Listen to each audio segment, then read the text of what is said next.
coalition. And there's always going to be a bit of dissent from the backbenchers, of course, that's only natural. But what we saw with these WhatsApp messages with Steve Baker, Andrew Bridgen chipped in a bit as well, didn't he? And booting Nadine Dorries out of the WhatsApp. I believe we might be able to just show a clip. There we are, look at that. So I think you can see on the screen there, Steve Baker removed Nadine Dorries. Enough is enough.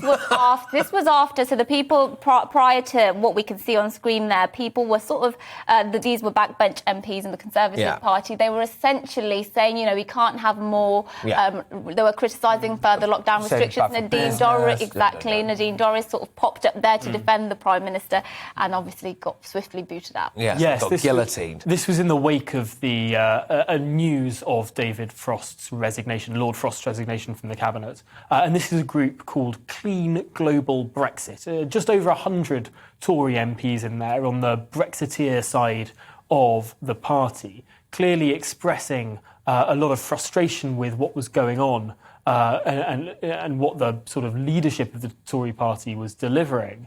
Nadine Dorries, of course, of that wing of the party, but recently promoted to Cabinet, feeling a great deal of loyalty towards the Prime Minister on a personal level and saying, actually, give the guy a break, he won that election.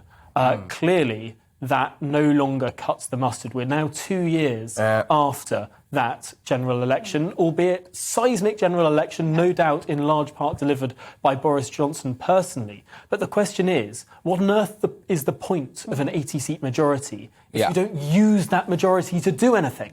And I think a lot of Conservative MPs and Conservative supporters throughout the country are deeply frustrated that there's been this Thatcher-scale victory, but without the Thatcher-scale reform, without the Thatcher-scale policy and wins and changes that people want to see in the country, it's almost as if a government was elected with a majority of just 1 or 2 seats, given how little they've actually done to change the country.